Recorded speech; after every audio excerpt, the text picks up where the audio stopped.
Good evening and welcome back to Prime of Midlife. It's Monday evening, and this evening we are talking about, we'll call it expectations, but I'm not quite sure what it is. I was reading an article where they were talking about the gig economy and mainly like delivery drivers for the food delivery companies.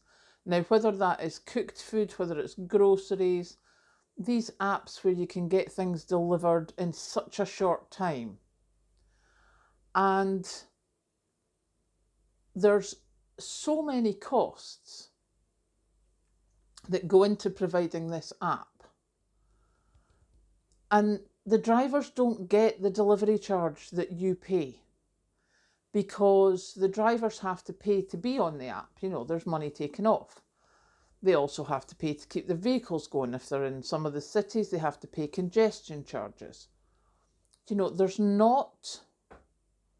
it's not nearly as lucrative as would initially appear. And that got me to thinking that there's a whole lot of other stuff happening. And why I thought that is, there's a lot just now read about construction workers who, I think it's something like almost 20% of their customers are now refusing to pay. They're picking fault where there's none, or saying, oh, can you add that? And there's a lot of companies, companies are struggling with customers doing that. There's also the like expectation, but also if you get some subcontractors, like if you say you hire a cleaning company to do some work, and somebody in your building is like, oh, well, look at that, that's not properly clean. So you go, well, I'm not paying you properly. Or, you know, that's a complaint against you, so therefore I'm fining you £50. You're my subcontractor, I'm fine. And there's so many companies are doing that. But there's so many people are deliberately going out of their way to try and get money off of things. Now, where I find it strange, like in that example that I just gave you with the cleaning company. Now, it's not the cleaning company that loses money. It's the person they hire. The company doesn't pay money, just like if you get insurance work done to your house or your car and you complain about it. It's not the insurance company. They put it onto the contractor or the garage.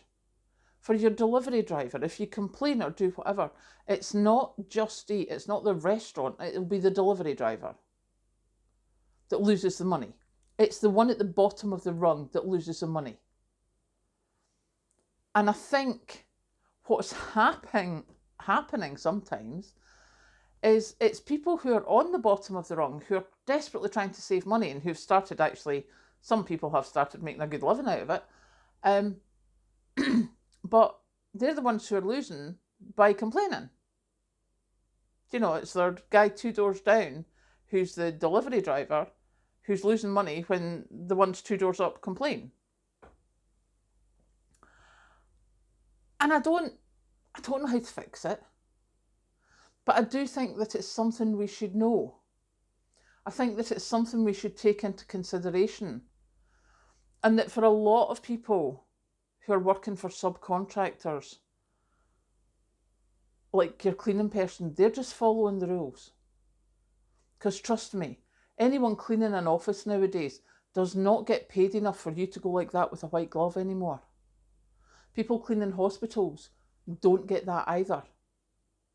You know, it's like that's as high as you're allowed to do anything, unless you have all these qualifications, which cost money. And the cleaning company, the subcontractors, they're not going to do that. I mean, obviously they have trained people to do such thing, but that's once every so often. So it's a big difference from what it used to be. But so many people now are complaining, hoping to get money off. And what they're actually doing, they're saying, oh, well, it's the big company. It's not the big company you're hurting. It's the wee guy that's doing the delivery. So, yeah, That's my thought for today. Before we go and complain about something, make sure we're right. Make sure it's deserved. And even if we're complaining, be respectful to the person on the other end of the phone, because I know my job is not a complaints department, but I know 2 or 3 of them and I'm ready to jack it in. So, and that will not help anyone phoning, because that means everything will take even longer, especially when they're not valid. So yeah, that's my thought of the day.